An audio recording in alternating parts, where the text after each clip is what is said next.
You want answers? I think I'm entitled to. You want answers? I want the truth! You can't handle the truth!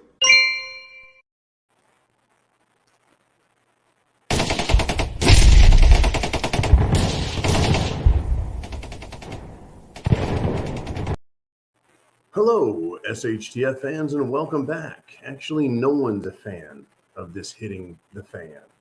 It has been one non-stop nightmare after another. I mean, we've had political confrontation, political conflict, aggravation, pressure for decades, if not, well, for all of history. But certainly since the March 2020 announcement that we were no longer free people, that from now on we have to do what's right for Granny and listen to the booster rooster. Ever since then, it's just been non-stop. And since Biden has been elected, it has really been ramped up. Every single move, in my opinion, every single move has been a push on expanding SHTF, expanding, pushing, driving, not letting up, right? And they pushed for almost 2 years exclusively this cerveza bug and Jim Jones juice nonsense. And I'm telling you folks, the area I'm in, the state I'm in, people look around and go, why? What is this all about? It has nothing to do with reality. Nothing. Diabetes is a bigger threat. Heart disease is a bigger threat. And oh yeah, immune system shutdown because of abusing the immune system. That's kind of a big concern. You know, Jim Jones juice related stuff. I tell you what, folks, they're not going to quit. They're not going to give up on that. And we'll talk about more of that because it's coming back.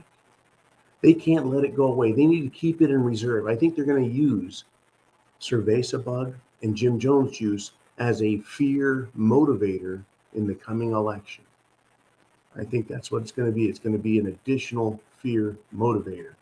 You better do what Biden says or else. You better do what Dr. Doom says or else. You better listen. You better be afraid, or we may have to lock you down some more. Well, that's just that side. But this war side is crazy. You know, it started with the Ukrainians and what they're doing to their country. This push against Russia and Putin to try and make room for NATO right on Russia's border.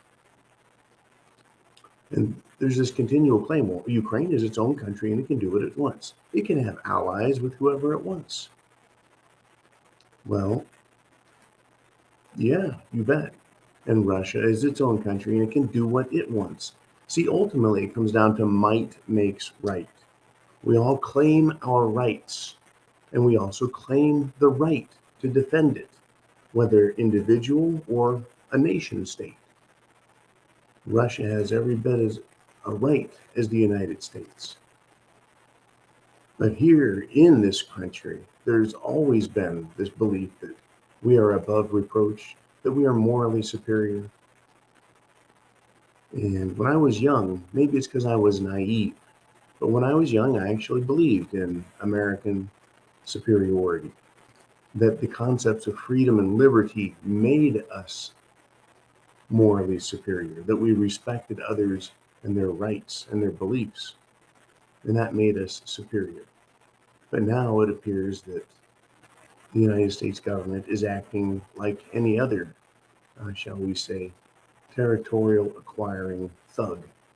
And so it isn't morally superior on its own. And it's been an experience. Now, does a government act or does a government behave on the whole as its powerful constituent members push it? Okay, so the president, a very powerful member of a government's makeup. Yeah, the president is pushing. Additionally, right, this SHTF acceleration and constant pressure, not letting up, the demand for conflict. We're going to take Ukraine and put NATO in there and put Russia in its place. And we're going to call them every dirty name, and we're going to support this. Everything short, folks, of taking actual military action against Russia. And I must say, Putin has been very reserved. Now, he's threatened, he's responded, and he has put his own sanctions against the West. But the U.S. is not letting up, or its constituent warmongering members. Lindsey Graham has now called for Putin's death, his assassination, for a third time. A third time now. Lindsey Graham, Senator Lindsey, Limp Lindsey, Lighten the Loafers Lindsey, has once again said, oh yeah, it's time for him to go, he says. I hope he will be taken out, one way or the other. I don't care how they take him out. I don't care if we send him to The Hague and try him. I just want him to go. Interesting, huh? Graham further proclaimed and then threatened Russia is, quote, going to have zero future, end quote, saying the world is better off without Putin. Is the world better off without Putin, folks, or is the world basically, would it be better off without people like Lindsey Graham? Right? Lindsey Graham should just go away. He's an embarrassment. Intellectually, he's an embarrassment in so many ways. But this push, this desire, this drive to keep digging at Putin and threatening Putin and Russia is only going to exacerbate the problem we have, make things worse. Now, on Putin's side, he's aware of what's going on. Sticks and stones may break my bones, right? But Lindsey Graham isn't going to hurt anybody. Still, the GRU may find Putin's aggravation too much, and they could act. Folks, assassination works in a lot of ways. There's a lot of ways to do it. You don't have to shoot yourself twice in the back of the head, the way Vince Foster committed suicide. You know, there's lots of ways that Lindsey Graham could meet an ugly end. It's risky business threatening world leaders like this. Now, again, for Putin's part, he's got bigger fish to fry. You know, all Lindsey Graham can do is run to the end of his pink chain and bark furiously. He's got no real power other than creating sound bites in mainstream media and being an antagonizing factor. Putin is too smart to bite on that hook. Right? Putin has been very smart, a smart fish in this. He's the one in the control seat. He controls Ukraine. Zelensky pretends to control Ukraine, but it is really Putin. If it were not, the United States could roll in to Ukraine, could it not? Now, they're pushing and pushing and pushing for more conflict, greater conflict, more trouble, as if they want shit to hit the fan, as if they want economic troubles and problems for the United States and for Europe. To me, yeah, looks like they're doing this intentionally, because nobody could be this stupid. Or is this just an example of the partisanship and policies of socialists? And you can see when they have a fair amount of power, how they use it and how it becomes destructive instantly. I mean, look how dumb AOC is. Yet she's lauded as some mastermind of brilliance. It's incredible, folks. It is absolutely incredible how stupid these people are.